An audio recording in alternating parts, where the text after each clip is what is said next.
Welcome to my YouTube channel anonymous Mallu. So guys, നമ്മുടെ ഇന്നത്തെ topic എന്ന് പറഞ്ഞാൽ നമ്മുടെ ഭൂമിയിൽ കണ്ടുവന്നിരുന്ന 10 ഭയാനകമായിട്ടുള്ള ടോർച്ചറിങ് മെത്തേഡ്സാണ്. സോ 18 വയസ്സിന് താഴെയുള്ള കുട്ടികളോ വയലൻസ് ഇഷ്ടപ്പെടാത്തവരോ ഈ വീഡിയോ കാണുന്നുണ്ടെങ്കിൽ just skip it, okay? So number 10, the breaking wheel. പണ്ട് കാലത്ത് ഗ്രീസിൽ കണ്ടുവന്നിരുന്ന ഒരു ടോർച്ചറിങ് മെത്തേഡായിരുന്നു ബ്രേക്കിംഗ് വീൽ. ഇതിനെ കാതറിൻ വീൽ എന്നൊക്കെ ആളുകൾ വിളിച്ചിരുന്നു. ഇത് ഒന്നുമില്ല, ഇത് ജസ്റ്റ് ഒരു മരത്തിൻ്റെ ചക്രം, ഏകദേശം ഒരു മനുഷ്യൻ്റെ വലിപ്പം വരുന്നൊരു ചക്രം, മരത്തിൻ്റെ ചക്രം. ഈ ചക്രം ഉപയോഗിച്ച് 3 രീതിയിലായിരുന്നു ഇവർ മെയിനായിട്ട് ആളുകളെ ടോർച്ചർ ചെയ്ത് കൊന്നിരുന്നത്. അതിൽ ഒന്നാമത്തെ രീതി എന്ന് പറഞ്ഞാൽ മനുഷ്യനെ, ഈ ടോർച്ചർ ചെയ്യപ്പെടേണ്ട മനുഷ്യനെ ഈ കയ്യും കാലും 4 മൂലയിലായിട്ട് ഈ വില്ല് കെട്ടും. എന്നിട്ട് ഇയാളുടെ ശരീരത്തിലുള്ള എല്ലാ എല്ലുകളും അടിച്ച് മുറിക്കും. സ്വാഭാവികമായും എല്ലുകൾ ഒടിഞ്ഞ ഒരാൾക്ക് എത്രത്തോളം വേദന ഉണ്ടാവും എന്നുള്ളത് നമുക്ക് ഊഹിക്കാൻ പറ്റണുള്ളൂ. നമ്മളൊക്കെ ഒരു എല്ലൊടിഞ്ഞാൽ തന്നെ എത്രത്തോളം വേദന നമ്മൾ സഹിക്കുന്നുണ്ട്. സോ ശരീരത്തിലെ എല്ലാ എല്ലുകളും പോയി കഴിഞ്ഞ് കഴിഞ്ഞാൽ നമുക്ക് ഊഹിക്കാമല്ലോ. അവസാനം ആ വേദനയൊക്കെ സഹിച്ചിട്ട് അയാൾ മരിക്കും. ദെൻ സെക്കൻഡ് ഈസ്, നമ്മുടെ ഈ വീല് കറങ്ങണ ഭാഗമല്ലേ, ഈ റൗണ്ടായിട്ടുള്ള ഭാഗം, ആ ഭാഗത്ത് മനുഷ്യനെ കെട്ടിയിടും. എന്നിട്ട് വലിയ മലയിൽ നിന്ന് താഴോട്ട് വീല് കറക്കി വിടും. അപ്പോൾ ഈ കറങ്ങുന്ന വീലിൻ്റെ അടിയിൽ പെട്ടിട്ട് എങ്ങനെയായാലും അയാൾ വേദന സഹിച്ചിട്ടായിരിക്കും മരിക്കുക. അതായിരുന്നു സെക്കൻഡ് മെത്തേഡ്. മൂന്നാമത്തെ മെത്തേഡ് എന്ന് പറഞ്ഞു കഴിഞ്ഞാൽ ഗൈസ്, ഇറ്റ്സ് റിയലി ബ്രൂട്ടൽ. നമ്മൾ ആദ്യം പറഞ്ഞ പോലെ തന്നെ മനുഷ്യൻ്റെ കൈയും കാലും 4 ഭാഗത്തായിട്ട് കെട്ടി വയ്ക്കും. എന്നിട്ട് വലിയ തീ കത്തിച്ച് വയ്ക്കും. ഈ തീയുടെ മേലെ ഈ വീല്, നമ്മുടെ ഈ അൽഫാമൊക്കെ വെക്കില്ലേ, ഏകദേശം അതേപോലെ തന്നെ വെക്കും. അപ്പോൾ ഇത് മരത്തിൻ്റെ വീലാണ്. മരത്തിൻ്റെ വീലിന് ചൂട് തട്ടുമ്പോൾ ഓട്ടോമാറ്റിക്കലി ആളും ചൂടാവും. പിന്നെ കുറേ നേരം ഈ ചൂട് തട്ടി അവസാനം ഈ മരം കത്തും. അതിൻ്റെ കൂടെ ഈ മനുഷ്യനും കത്തിയെരിയും ജീവനോടെ അതിയായ. Number 8, bamboo torture. മുള ഉപയോഗിച്ച് ആളുകളെ ടോർച്ചർ ചെയ്യുന്നതാണ് ബാംബു ടോർച്ചർ. ടോർച്ചർ ചെയ്യപ്പെടേണ്ട ആളെ മുളയുടെ ചെറിയ തയ്യിൽ ഇരുത്തുമ്പോൾ അയാളുടെ മലദ്വാരത്തിലായിരിക്കും തൈ. എന്നിട്ട് അനങ്ങാൻ പറ്റാത്ത വിധം അയാളെ അവിടെ ബന്ധിക്കും. ദിവസത്തിൽ 35 ഇഞ്ച് വരെ വളരാൻ ശേഷിയുള്ള മുള അയാളുടെ മലദ്വാരത്തിൽ നിന്നും വളരും.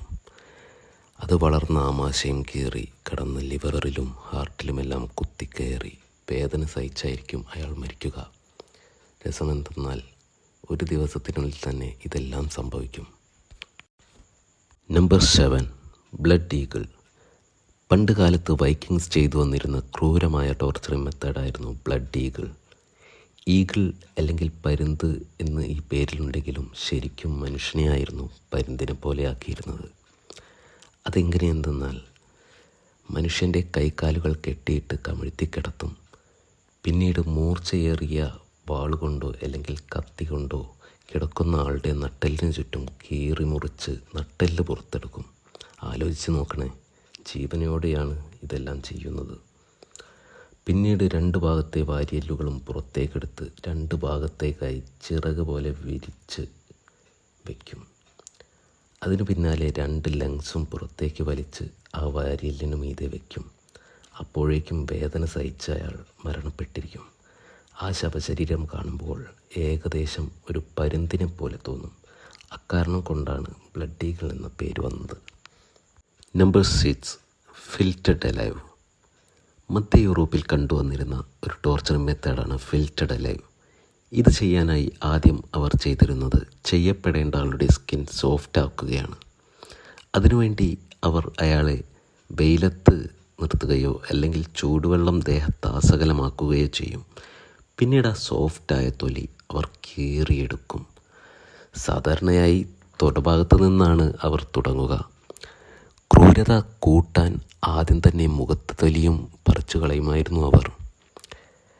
അത്ഭുതമെന്തെന്നാൽ വിദഗ്ധരാണ് ഇത് ചെയ്യുന്നതെങ്കിൽ ശരീരത്തിലെ മൊത്തം തൊലിയും പോയി കഴിഞ്ഞാലും അവർ ദിവസങ്ങളോളം ജീവിക്കുമായിരുന്നത്രേ.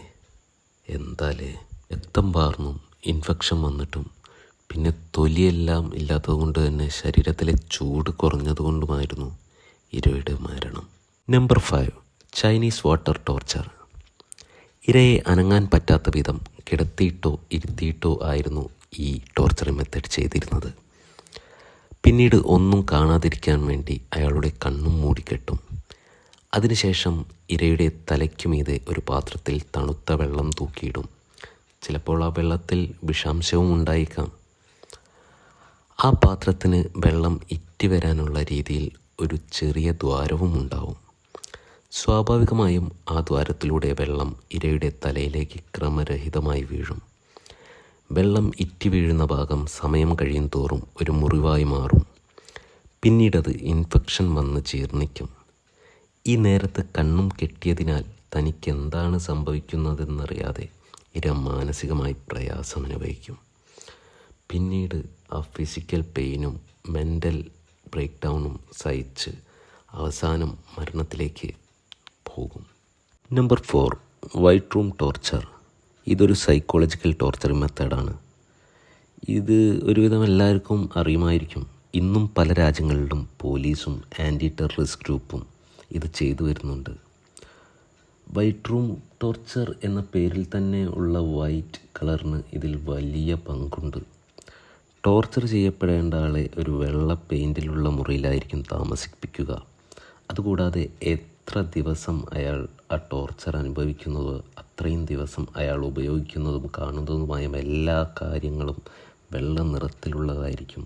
ഉദാഹരണത്തിന് അയാൾ ഉപയോഗിക്കുന്ന കട്ടിൽ, ടേബിൾ, കസേര, എന്തിന് കഴിക്കുന്ന ഭക്ഷണം മുതൽ പ്ലേറ്റ് വരെ എല്ലാം വെള്ള. റോഷാക്ക് സിനിമയിൽ ഇതിൻ്റെ റെഫറൻസ് കാണിക്കുന്നുണ്ട്. നമ്മുടെ മമ്മൂക്കയെ ടോർച്ചർ ചെയ്യുന്നതായിട്ട്. അത് ഈ വൈറ്റ് റൂം ടോർച്ചറിങ് മെത്തേഡാണ്. സോ ആദ്യ ദിവസമൊന്നും ഇവർക്ക് വലിയ രീതിയിലുള്ള പ്രശ്നങ്ങളോ കാര്യങ്ങളോ ഒന്നും ഉണ്ടായിരിക്കില്ല. പിന്നീട് സെൻസറി ഡിപ്രിവേഷൻ കാരണം ഇതനുഭവിക്കുന്ന വ്യക്തിക്ക് വലിയ തരത്തിലുള്ള മാനസിക പ്രശ്നങ്ങൾ അനുഭവപ്പെടും.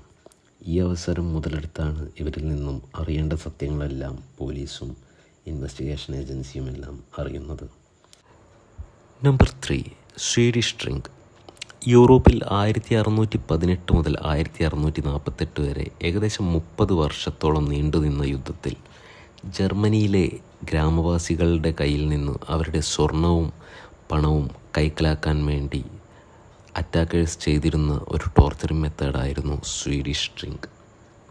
മനുഷ്യൻ്റെയും മൃഗങ്ങളുടെയും മലവും മൂത്രവും അതെല്ലാം കൂടി മിക്സ് ചെയ്തിട്ട് ഏകദേശം ഒരു സ്മൂത്തി പോലെയാക്കി ആളുകളെ കൊണ്ട് വയറ് നിറച്ച് കുടിപ്പിക്കലായിരുന്നു ഈ ടോർച്ചർ മെത്തേഡിൻ്റെ രീതി.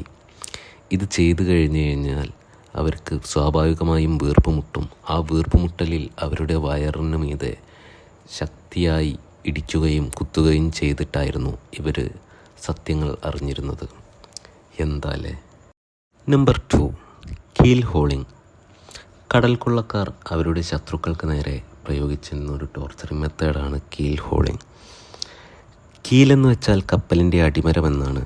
അത് വെച്ച് തന്നെയായിരുന്നു അവർ ടോർച്ചർ ചെയ്തിരുന്നത്. കപ്പലിൻ്റെ തൂണിൽ ഒരു കയറ് കെട്ടി അതിൻ്റെ അങ്ങേയറ്റത്ത് ഈ ടോർച്ചർ ചെയ്യപ്പെടേണ്ട ആളെ കെട്ടിയിടും. പിന്നീട് അയാളെ വെള്ളത്തിലേക്ക് തട്ടിയിടും.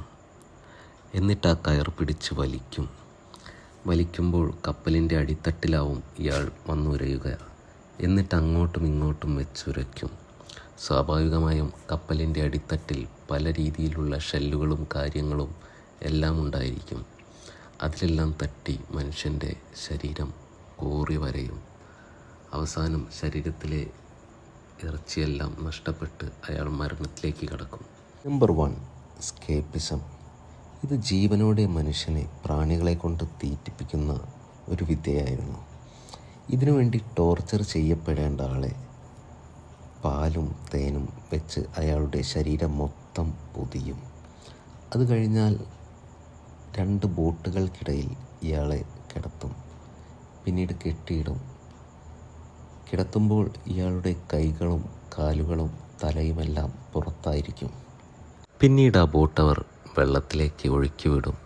സ്വാഭാവികമായും ദേഹത്താസകലം തേനും പാലുമായിട്ടുള്ള അയാളെ പ്രാണികൾ വന്ന് ആക്രമിക്കും. അതിൻ്റെ കൂട്ടത്തിൽ തേനീച്ചകളും എല്ലാം ഉണ്ടായിരിക്കും. അവസാനം അയാൾ മരണത്തിലേക്കെത്തും.